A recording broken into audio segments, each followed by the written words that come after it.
Do you want to make your own podcast? Spotify has a platform that lets you make one super easily, then distribute it everywhere and even earn money all in one place for free. It's called Spotify for Podcasters. And this is the platform that I use because it makes it so simple to record and distribute your podcast all in one place using your cell phone. What you need to do is download the Spotify for Podcasters app or go to www.spotify.com/podcasters to get started. Hello, my name is Catherine Moore, social worker, mom, coffee lover, and founder of Social Workers Rise, where we inspire social workers to connect, expand their knowledge, and change more lives than they ever thought possible. I'm so excited you found my podcast. We will talk everything social work on every level from micro to macro. We will hear the stories of social workers who are doing big things, learn new skills, and most importantly, give you actionable steps to make a difference today. Let's go.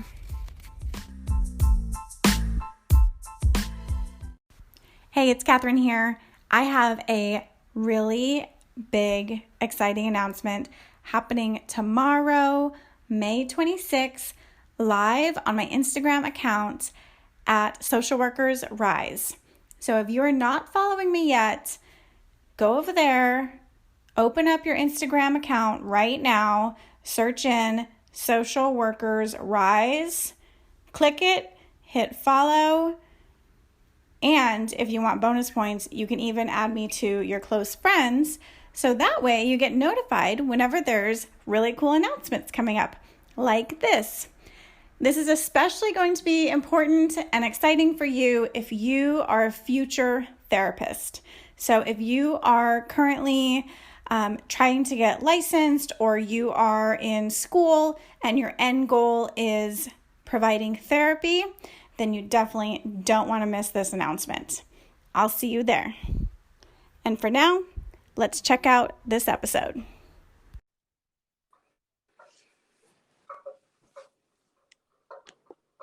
Hello. Hi, Keisha. Hey, Catherine. How are you doing? I'm doing great. How are you? I'm doing pretty good. Thanks for asking. Awesome. Well, thank you for joining me here on Social Workers Rise. I'm really excited to have you. Good. Thanks. I'm really excited to be here and to talk about this. Yeah, awesome. So first, I wanted to just kind of get to know a little bit about your background and where you're from. Like how did you know that you wanted to be a social worker? Well, it definitely wasn't something that came to me immediately. I remember when I was in high school and, the focus was on getting everybody to college. And I had no idea what I wanted to do at that time. I felt like I was kind of pushed towards healthcare because so many people are, because of the idea of the job security and everything. But then when I got into college, I wasn't having fun in any of my classes. Like, I didn't feel like anything that I was doing was really aligning with me. Nothing felt right, none of those classes. I'm not necessarily a science-based person. It wasn't, coming full circle. So I left school, actually. I left school and I took some time off, and I started really evaluating all the stuff that I had done just kind of throughout my life, like the things that I had enjoyed doing, like with volunteering. One of the things I had done was Big Brothers Big Sisters. And so I started kind of typing in all the things like into Google, like you would if you're looking to see what your symptoms are if you're sick. I started typing that stuff in, and that's kind of how I found social work. So I re-enrolled, and I was happy in my studies ever since. So you Googled like what like the types of jobs you wanted? Yeah, well, I Googled some of the stuff that I like to do.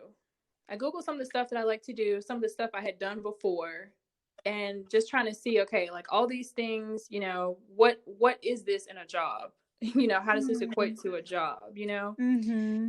And that's how I found social work. And I'd actually had a social worker in childhood, but I didn't know that they could do all these things, So I wasn't really aware of that.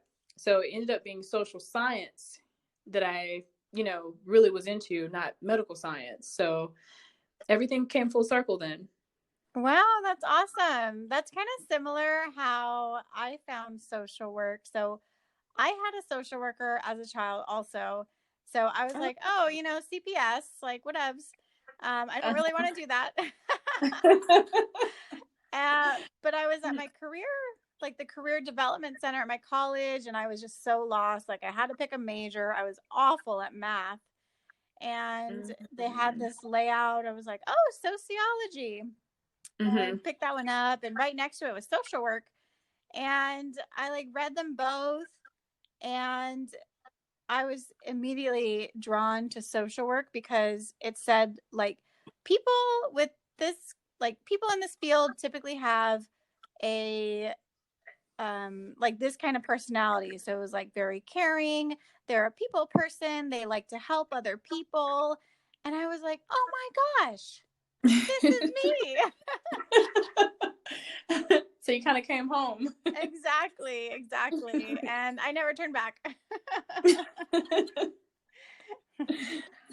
And I really liked that on that paper, and maybe in your Google search you found that there's just so many different kinds of jobs, like not just clinical, but I was really drawn to like the macro work, you could say, like directors and being in leadership, and all of those like different areas, policy that you can get involved in. Yeah, I did find a lot of stuff, including some of the stuff that you've said. But even after then, I have just seems like I just run into more and more things that social workers can do. Yes, it's true. I found that too. And I'm learning how marketable our skills are. Yes, extremely marketable. But it's like if you don't know how to do that, which a lot of us weren't really taught that, if you don't know how to market your skills in that way, then it can be useless if you don't know how to market yourself. Mhm. Yep, it's true. Like if you open up a restaurant and you have the most amazing food but nobody knows about it, you're going to go out of business. Exactly. Exactly. We have all these amazing skills but nobody knows about it. So Mm-mm. we got to change that. Yeah, I agree with that. I Yeah. do. So, what have you done with your social work career? Like, what kind of work have you done?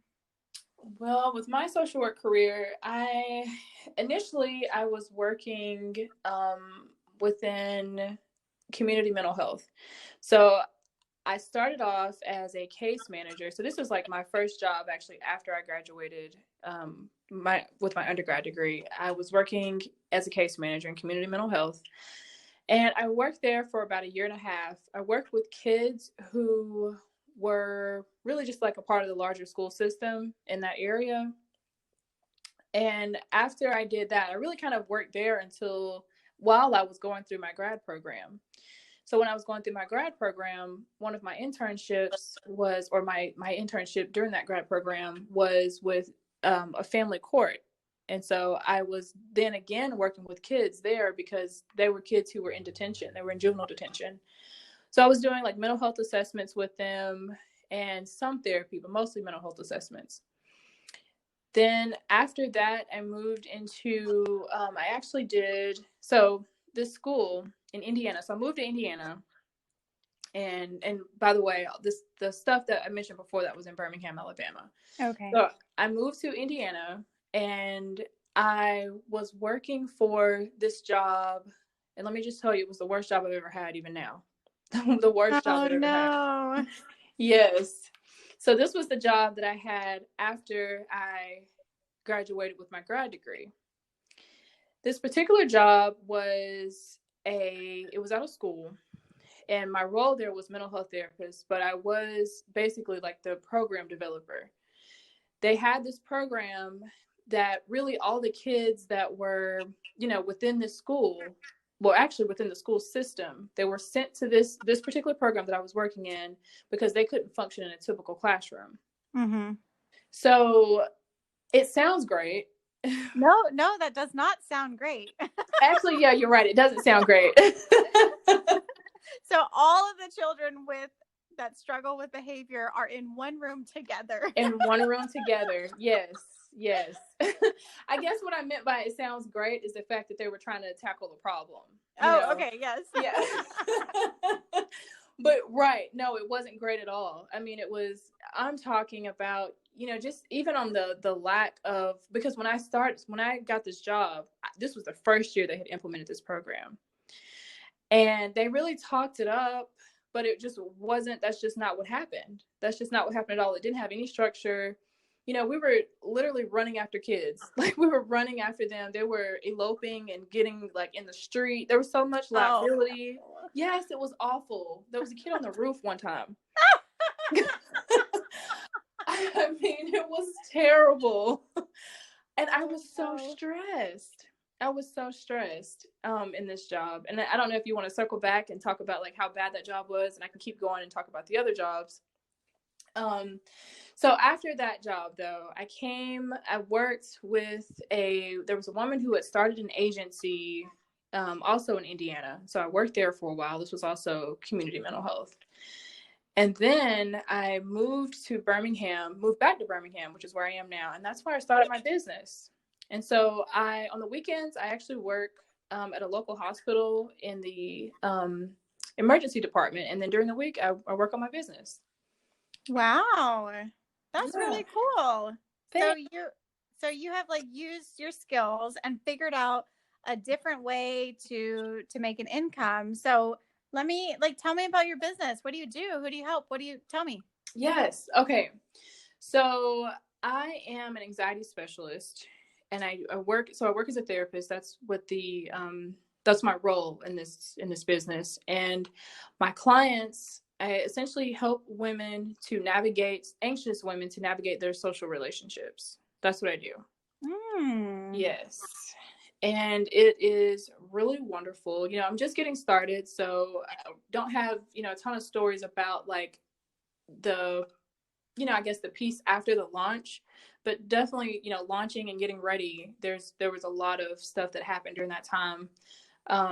But that's what I do. I help anxious women to navigate their social relationships. Wow, that's fascinating. So wait, I'm kind of confused. Is it like a therapist or a life coach or a hybrid or what? Yeah, so it's kind of a hybrid. So I am a licensed therapist, but I'm creating a program that is a coaching program. So in this coaching program is really where I'll be kind of honing in with these women to help teach them skills like boundaries, and because we could get into this too, or this could be another conversation, but just even the idea of boundaries, for instance, a lot of people just think of it as like the ability to say no, but it's so much more than that. It's also the ability to say yes, and to be able to stand up for what you believe in, and be okay with asserting your needs, and like being able to respond in a way where someone else is reacting against your needs, like still be okay with saying what your needs are, even if other people don't agree with them. And there are a lot of people who can't do that, especially if it was born out of trauma. So on the one end, I can help people with anxiety that was born out of trauma on the therapy side, and on the coaching side, I do this program. Oh, wow. That is fascinating. I love that. Thanks.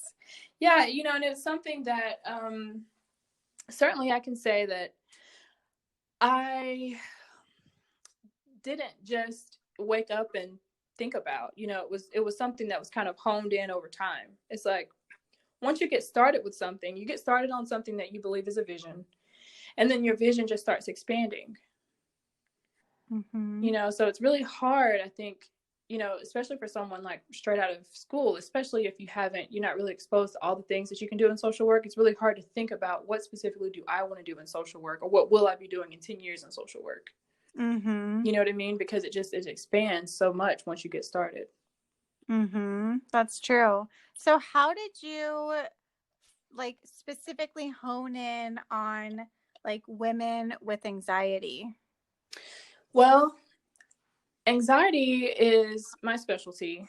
It's my most empathetic area. It is my largest knowledge base.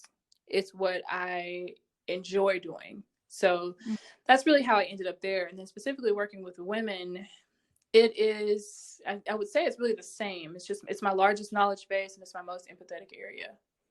Yeah. And that makes sense. I feel like women, and I don't know the stats on this, but I feel like women are generally more anxious than men, just like from what I know and what I've seen in my own personal experiences. Do you think that that's true? I think it is. I think that sometimes men sometimes showcase their anxiety differently, but I think in general, I do think that I usually kind of come across more anxious women than I do men. And this is even when I was working in community mental health, and that wasn't my specialty. I was just kind of working with them generally. More of the women had anxiety than I could diagnose or make a diagnostic impression for the men.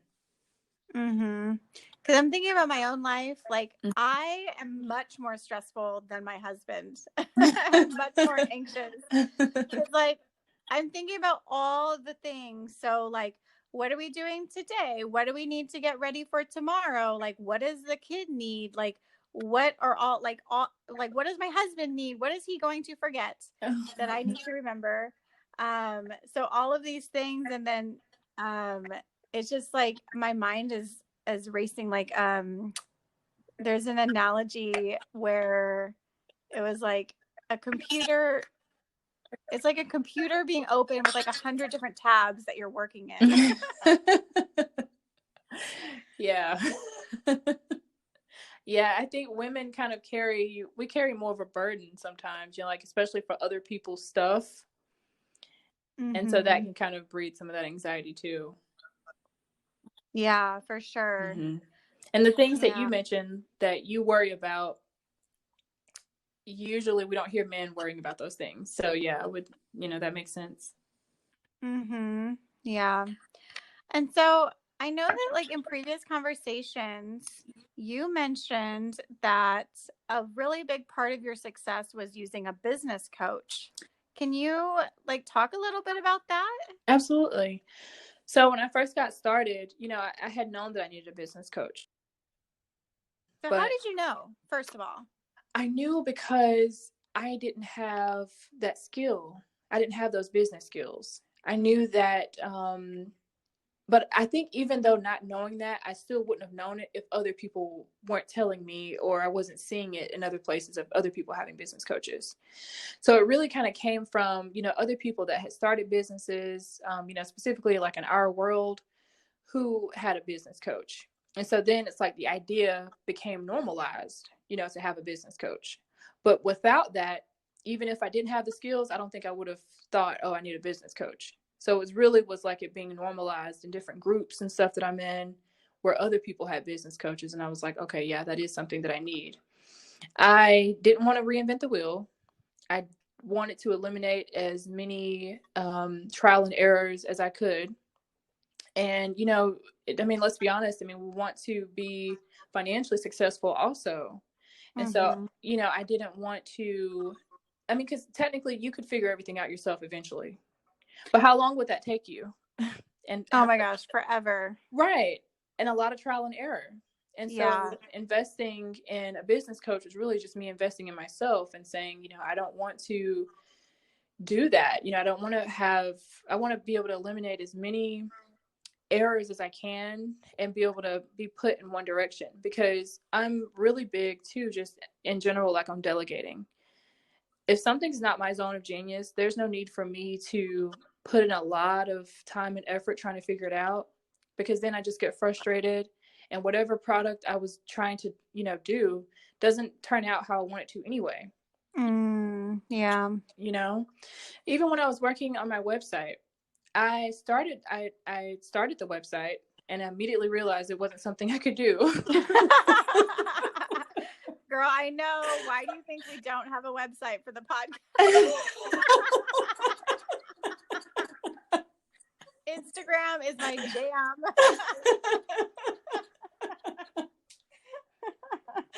I hear you. I can barely get the emails to work, so I was like, "No, website not happening right now." I mean, but you know, that's just how it is with certain things. And so Yeah. I didn't want to spend a lot of time and energy trying to, just making myself frustrated. So I said, I can't do this. So I'll save up, and I paid somebody to do that. And I've been happier for it. I've been happier for letting people do what they know how to do and me doing what I know how to do. And I feel like too, it's like if someone wants to start a business, it seems like the best way to do it, because you can try to like save the money and do it yourself and do like the trial and error. Yeah. But you're losing money. You're leaving it on the table, because Exactly. while somebody else could be showing you how to do these things, and then you would make money quicker than if you were to wait, and try to do it on your own. Yeah. Yeah, exactly. So like you could wait like a year through trial and error to start making money, or you can wait like what, 2 months? I don't know, 3 months. I don't know how long it takes to make money with this.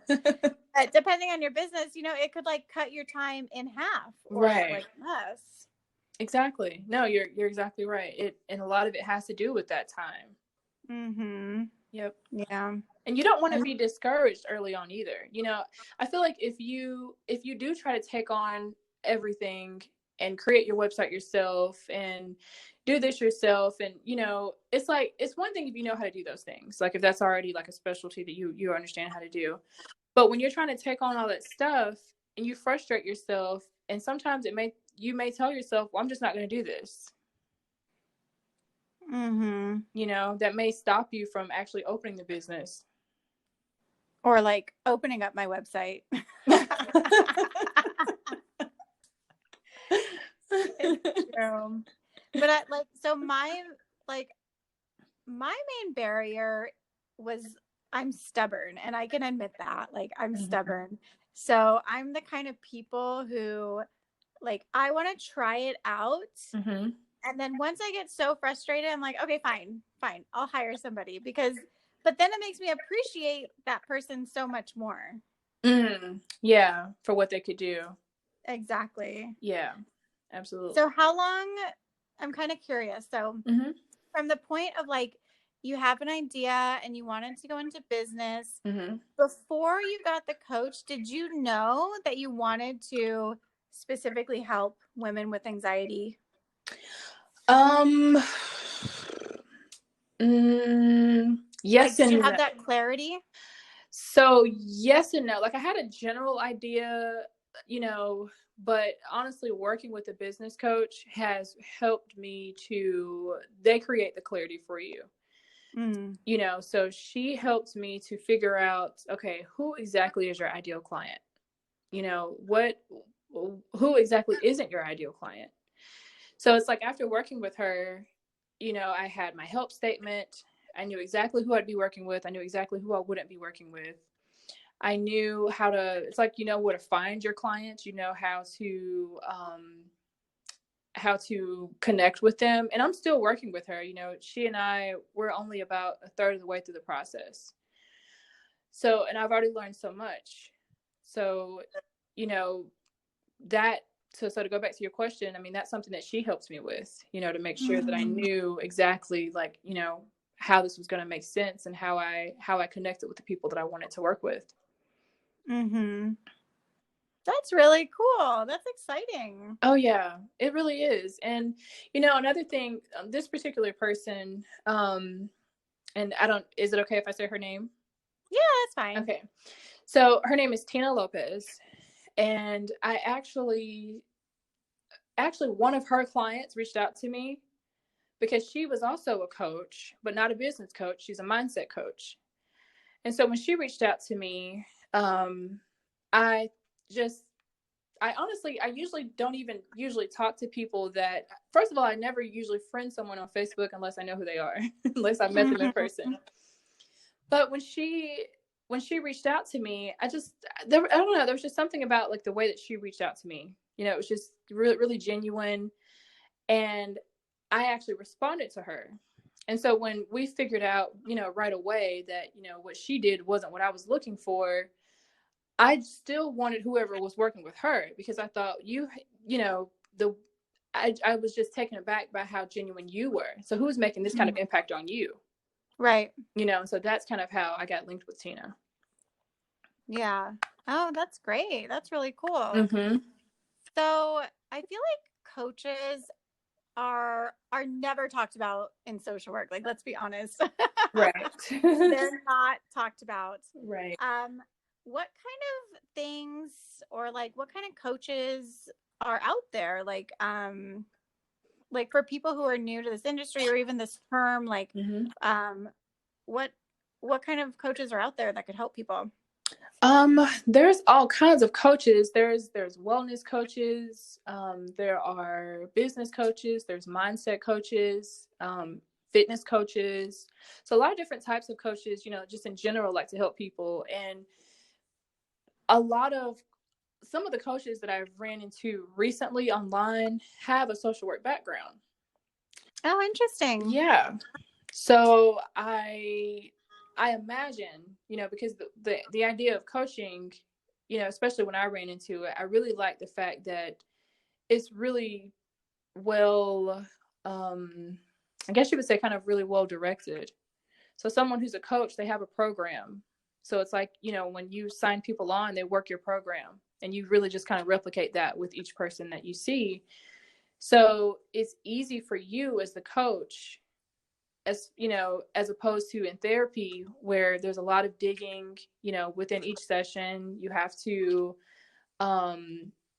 It's harder to get your clients actually with, as a therapist than it is as a coach. Mm-hmm. Yeah. So but I have seen a lot of coaches though that have social work backgrounds. Oh, that's interesting. So Yeah. we can add like life or coaching to that long list of social work jobs. Yeah, absolutely. And as a coach, you don't have to have a degree, but I think it just so happens that for most coaches, you don't have to have a degree, but I think it just so happens that people that were in social work, they were looking for kind of, I guess, better ways to do some of the work that they were doing, and so they come from the coaching. Yeah. Mm-hmm. Yeah. Do you find that people like you, or maybe not like you, but are drawn to you because of your degree? Like clients? Yeah. Honestly, no. I think that, so when I first got started, there's been a lot. I mean, there's just so much that Tina has taught me, but especially like when I first got started, I kind of had like shiny object syndrome where, I was so excited about my logo and I was so excited about my website, people didn't care about that. They wanted to know what I could do for them. So, Interesting. yeah, so they haven't really been so much, concerned about what my background is. But I think that's kind of like all the more reasons why we do need to market ourselves in ways that people understand what we can do. Mm-hmm. Yeah. Yeah. So are you currently accepting clients right now? I am currently accepting clients right now. Yes. Awesome. Okay. Yeah. So what is your ideal client? Like, what do they look like? My ideal client, this is a great question. I'm so glad you asked. My ideal client is a woman who has a lot of anxiety that was born out of childhood. She's the woman who has been in or maybe is in a relationship where she can't get out of the relationship. And I'm not talking about typical abuse. I'm not talking about abuse. I'm talking about someone who is understanding that this situation isn't serving them anymore. Maybe they don't necessarily, love this person or like this person or trust this person. Maybe there's nothing inherently wrong. They just don't feel like they belong there. But because of the idea of hurting someone's feelings or not feeling like they're wrong, not feeling like they're right, they don't leave that situation. That's the kind of anxiety, the kind of social anxiety that my ideal client has. My ideal client will be in a social situation and will have something go on, really either within communication, verbally, or, maybe have someone do something, like take an action that they don't necessarily like or doesn't align with them, but they won't say anything. because their anxiety wants them to really keep the peace. They're afraid of judgment. They don't want to, ruffle anyone's feathers. My ideal client will laugh things off, even though it's not funny. Yeah. So that's my ideal client. Wow, Keisha, that's deep. I felt that like in my soul. Did you? Maybe I'm your ideal client and I didn't even know. Oh wait, no, I don't want to leave my husband. I love my husband.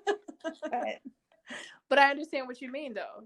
I do understand what you mean about just being able to relate to it. And that's really what I wanted when I started trying to like verbalize who this person was. Because so often, like I said before about boundaries, for instance, people just see it as being able to say no, but it's so much more than that. Yeah, it's so much deeper. It is. It's so much deeper. And so women who can't do that, and I empathize because I've been there, women who can't do that, they often end up with needs that aren't met and with desires they never get. Yeah. And what kind of life is that, It's not a very happy one. Yeah.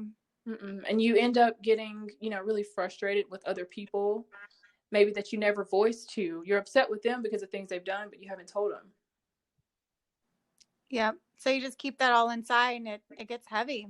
Yeah. It starts to fester. Seriously. So I can definitely see how your background as a therapist, like, for sure helps them. So, like, I guess because I've never really talked to too many coaches. So, like, what does a coach do the therapist does, and vice versa? Like, what does a therapist do that a coach won't do? Okay. So you can do coaching within therapy, but you can't do therapy within coaching legally. So if you are, someone who has a social work degree and you have a social work license and you practice as a therapist, you can practice as a therapist within your state. But then, of course, when you go outside of that state, you technically can't do that because you don't have a license for that state to protect you and that client. So as a coach, you're not necessarily a coach. And some people do this. Some people say, well, I'm a coach then, to kind of get away from that. But coaching really does require a different skill set. Coaching is much less clinical. Within the coaching that I do, and what most people, who are, I guess, really kind of being ethical about it, is that you are creating a service that's time-based and that helps the person get to like a very measurable, actionable goal. So as opposed to like in therapy, in outpatient therapy, where someone is going, every week, every other week, however often, and there's, goals are set in therapy, but it's much more flexible, Yeah. In coaching, it's like you sign on with me and we're working together for 90 days. I see. And we're working on this specific thing, and I already have it laid out what we're doing from week to week. So that's really kind of the difference. We're working on like goals, like, things that this person is like changing in their life, as opposed to, any kind of clinical diagnosis. Yeah. So then is your business, is it a therapy or a coaching business? So the program is coaching only, but my business is both. Oh, yeah. Okay. So I can still see therapy clients, and then I also have this coaching program. Oh, wow. I literally didn't even know that was possible. I don't know why it didn't like dawn on me, but I'm glad I had this epiphany. Yes. Absolutely. So I can still see people.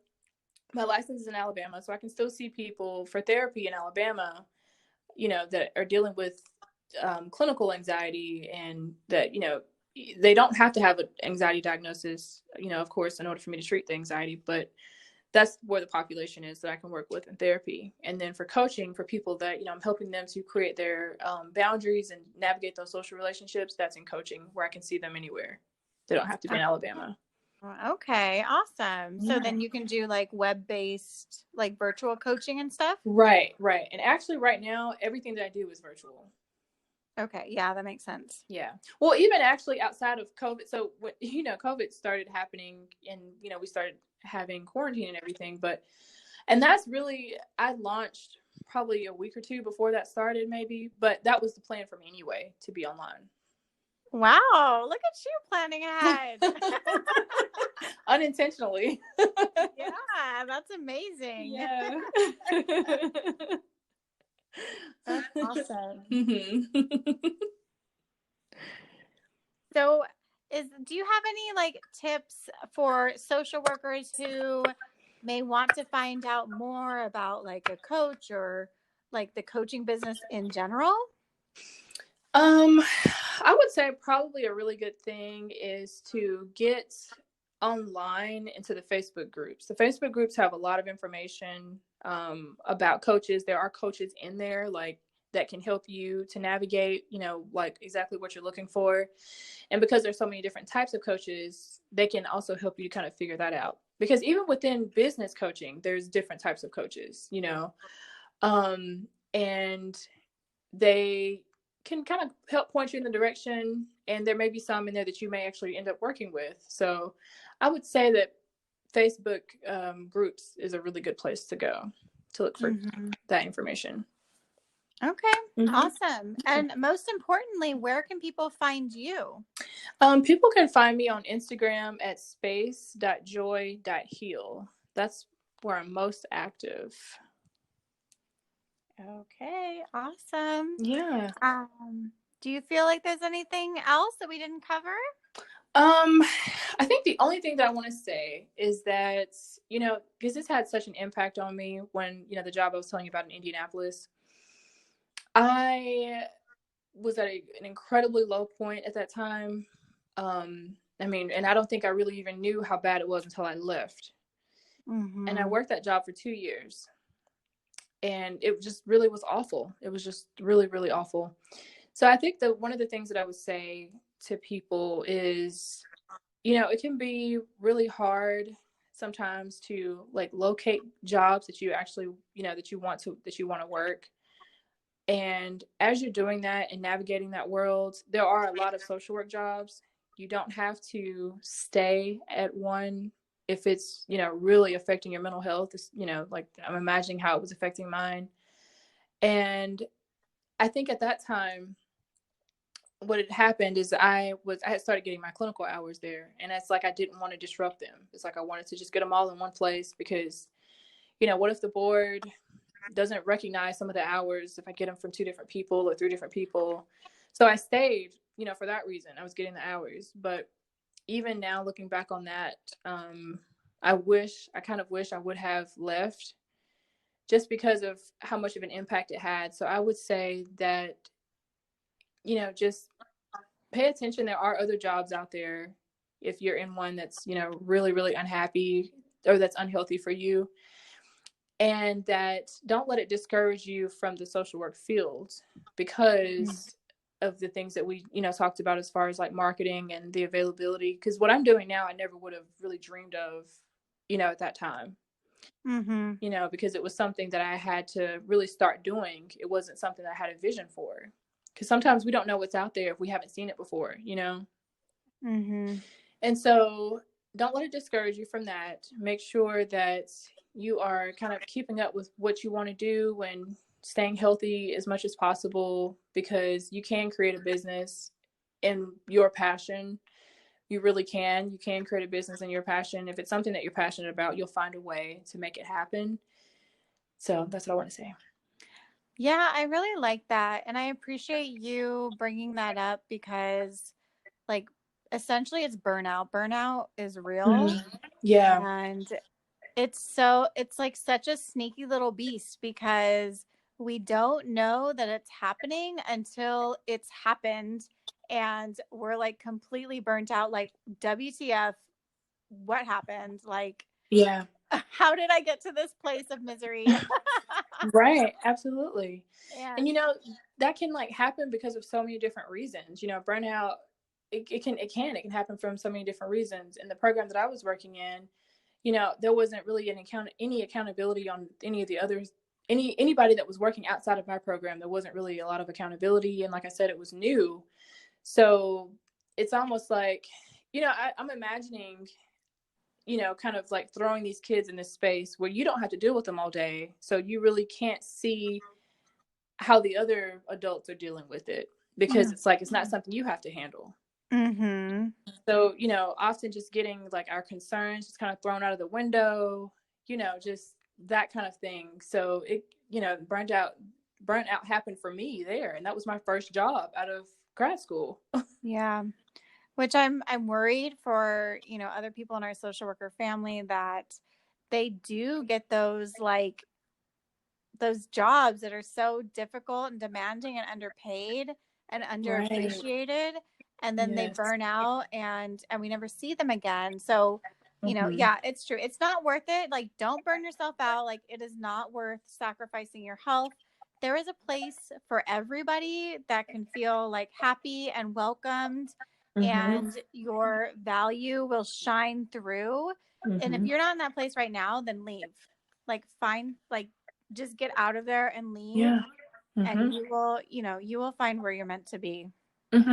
I agree with that. Yeah. And I'm going to be starting like some additional groups and courses, and I'd love to even partner with you, Keisha, for, maybe a course or something about anxiety. I think it would be really powerful. Great. Yeah, I'd love that. Absolutely. Yeah.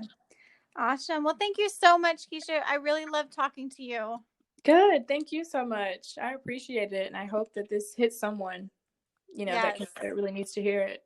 Yes, I hope so too. You take care. I'll see you on Instagram. All right. Thanks. You too. Bye. Bye-bye.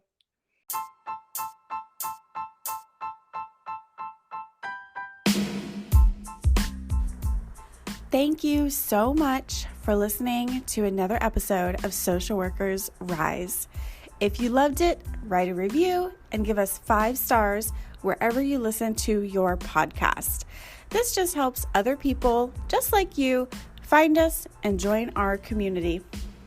Also, I would love to connect with you on Instagram. You can find me at Social Workers Rise. I can't wait to see you next week. Bye.